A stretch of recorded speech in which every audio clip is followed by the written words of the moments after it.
Selamat siang, selamat datang kembali di channel kita, channel kreatif dan inovatif. Salam kreatif dan inovatif dari saya, Wahyu Rahmanto. Nah, untuk per siang ini kita masih lanjut ya. Nah, ini masih progres cek untuk total main valve ya, yang ada di kontrol valve. Tadi kita udah selesaikan untuk pengecekan compensating valve. Nah, tadi ada problem satu ya, untuk di compensating valve di bagian boom ya, tadi bagian boom lower yang jebol untuk backup sealnya, dan ini udah kita reseal ya. Tadi kita ada stok. Nah, ini seperti ini untuk valve-nya kita reseal tadi, di sini sudah kita ganti ya untuk partnya ya. Nah, ini sekarang kita mengarah ke spool valve. Nah, ini kita mulai dari spool bucket ya. Nah, ini main spool valve yang di bagian bucket ini ada problem juga. Tadi jam atau jamet sini jam. Nah, ini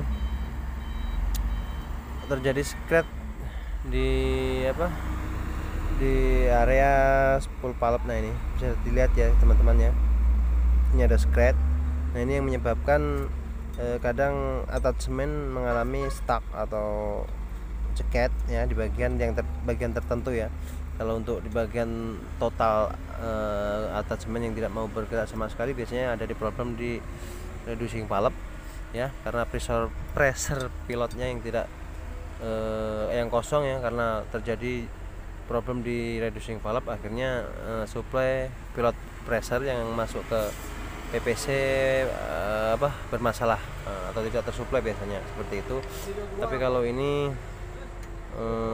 untuk per piece ya, persatuannya ya, ini untuk bucket ya, tadi terjadi jam. Ini udah kita telusuri, ada scratchnya di sini, nanti kita akan perbaiki, kita akan repair.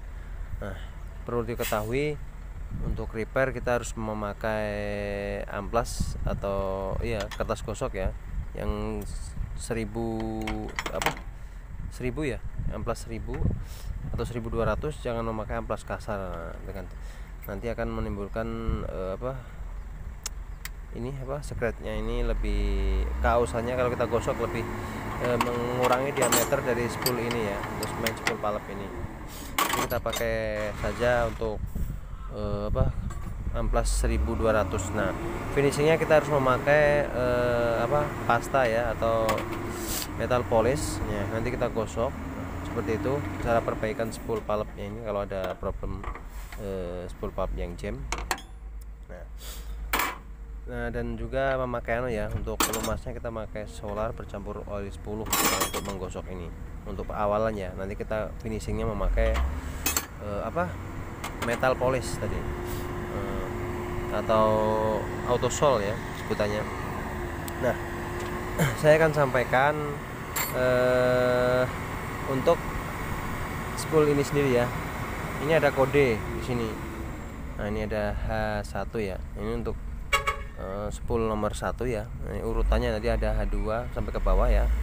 Nah, ini jangan sampai terbalik. Ini posisinya ada yang kode seperti ini, yang ada tulisan H1 ya, ada kodenya itu di bagian kiri. Jadi posisinya seperti ini ya. Posisinya seperti itu. Kalau sampai kita posisi terbalik seperti pemasangannya ya, maka akan menjadikan problem di aliran dari hidrolik ini ya, atau aliran olinya yang akan menuju aktuator nanti akan terganggu. Nah, kenapa bisa terganggu? Karena spool valve atau main spool valve itu mempunyai hole ya, maksud saya mempunyai ini paritan tersendiri ya, atau knot ya maksudnya. Nah, ini akan menuju ke aktuator. Jadi ketika kita ini anggaplah ke bucket ya, nanti ada pressure atau pilot pressure yang mendorong ini ke bagian sini, maka bagian ini bergerak ke kanan, maka jalurnya akan terbuka yang di bagian ini, di bagian ini. Nah, maka akan menembus masuk ke aktuator yang kita gerakkan. Kalau bucket in ya ke bucket in, bucket out kebalikan dari ini. Nah, seperti itu. apabila ini terbalik seperti ini ya, maka akan terjadi lolosnya si main pressure yang disuplai dari pompa hidrolik ya. Ketika kita running engine sudah harusnya dia terkunci ya ke sistem kontrol valve ini ya, tapi berhubung ini terbalik, maka biasanya akan, saya pernah mengalami ini, dia loss duluan nih. Jadi dia loss ke aktuator dulu. Nah itu yang menyebabkan engine terbebani atau dia slow running ya. Untuk runningnya dia lama karena dia start panjang, karena sudah ada beban yang yang keluar menuju aktuator. Nah seperti itu. Karena tadi ini sudah terbuka ya, posisinya terbalik, bisa terbuka seperti itu, dan juga bisa tertutup. Nah ini tergantung jenis spool masing-masing, ini berbeda ya untuk main spool valve-nya. Nah seperti itu. Jadi catatannya jangan sampai terbalik ketika memasang spool valve. Kodenya ini harus ada di bagian kiri dari unit ini. Nah, seperti itu. Oke. Ya, mungkin itu aja penjelasannya untuk spool valve. Nah ini kalau terjadi jam di sini bisa mengakibatkan gerakan atau attachment stuck secara independen atau sendiri-sendiri ya. Kalau bucket sendiri atau arm sendiri, boom sendiri, bisa dicek di bagian main spool valve. Dan kalau untuk di bagian total bisa kita cek di reducing valve seperti itu. Ya mungkin itu aja untuk penjelasan per siang ini, semoga bermanfaat. Nanti kalau ada yang ditanyakan di kolom komentar, silahkan ditanyakan di kolom komentar. Sekian dulu dari saya. Assalamualaikum warahmatullahi wabarakatuh dan semangat pagi.